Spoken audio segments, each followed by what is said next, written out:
few months ago, I started a journey on iRacing in an attempt to understand what it could offer me. And now, after climbing the ranks and gaining my B license, I find myself at a critical point where some heavy financial investment is required to enjoy the next phase of that journey. So I thought it would be wise to do some research and try to understand what I might be spending on this sim over the next period of time. And in this video, I'm going to share with you those results alongside an interesting comparison to other sim titles I have played. And while this is not a game review in any way, I just wanted to be open about the cost of this sim to me, and at the end share an interesting perspective that I unraveled, which may just change the way you see the cost of iRacing as well. Let's dive in. So first, let's quickly go over how the pay model of iRacing works for those who don't know. iRacing is fundamentally a subscription-based service.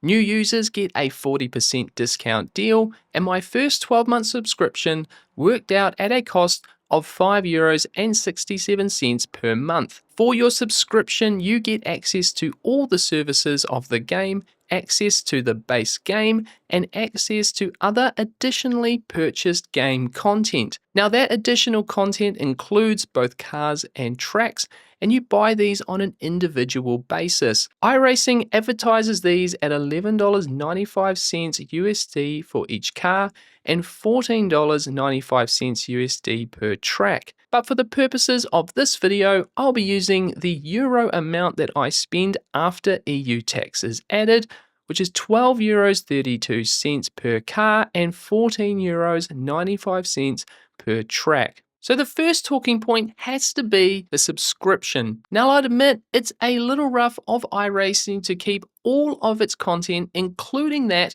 you spend your hard dollars on, behind the subscription paywall. But after being involved in the services iRacing provides for its subscription fee, I now do see the value in the iRacing service. And I have been so pleasantly surprised at how good the racing can be with just the base game content. Again, I won't go into a full game review in this video, but it's worth noting that I would have given away my iRacing experiment very quickly if I did not find the base game and the service good value for the subscription cost. But the base game only gets you so far, and there are plenty of other experiences iRacing has to offer. Now, if you buy everything that iRacing offers, the number is crazy big at about $2,600 US.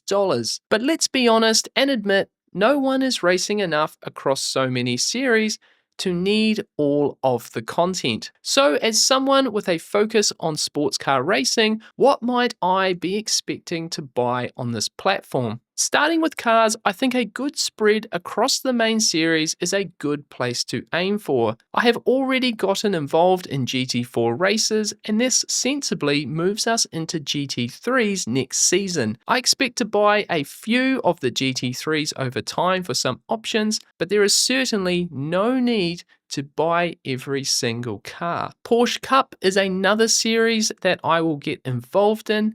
And speaking of series with just one car option, LMP3 and LMP2 are great ways to progress in prototype events. That leads us to the IMSA GTP category and selecting a car to compete in that series, and all in, that brings us to 8 cars for a total of €98.56. And what about tracks? Well, iRacing has a phenomenal number of circuits and many are not even available in other sims. But when I look through the list, I see 31 tracks that I would consider buying. Of course, some of these tracks are personal preference. Places like Phillip Island and Sandown Raceway in Australia, I don't expect to show up on an official series week very often, but personally, I would put them on my list. 31 tracks is going to set you back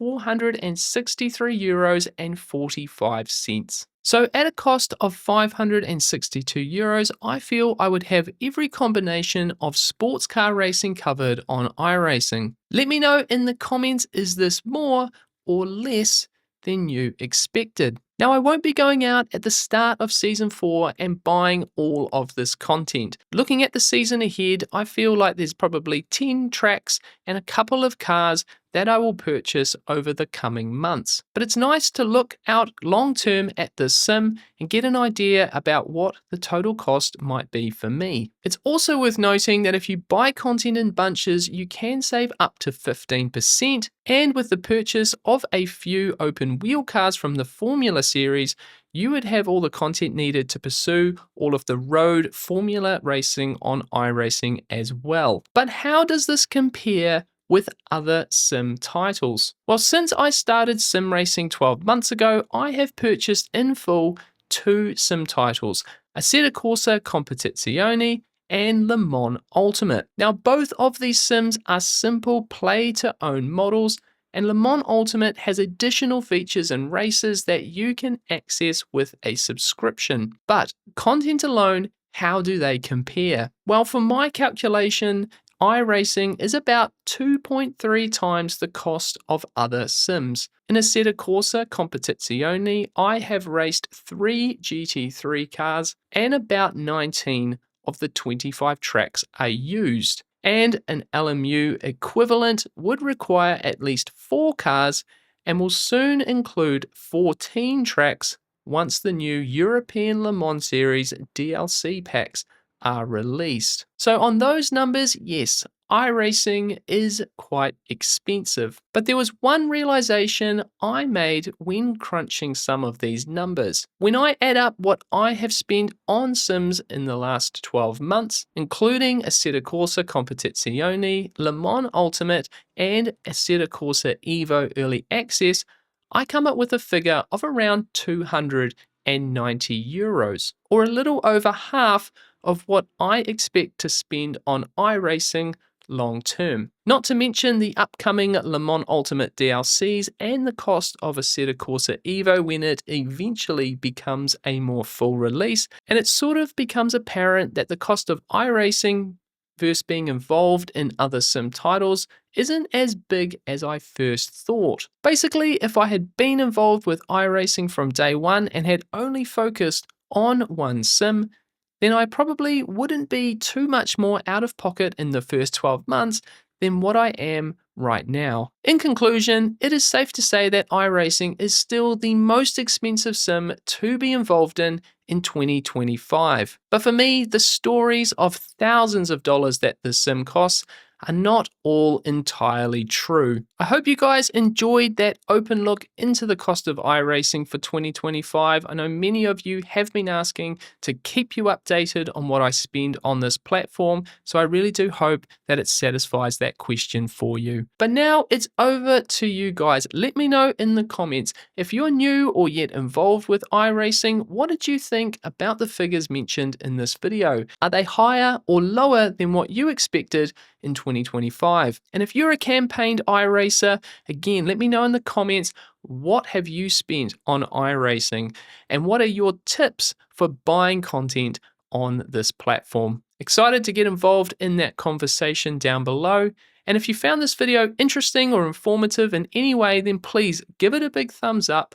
And if you want to see a game review video of iRacing, I have one coming very soon, so consider subscribing to the channel. As always, guys, race hard, stay positive, and we'll see you in another video soon. Cheers.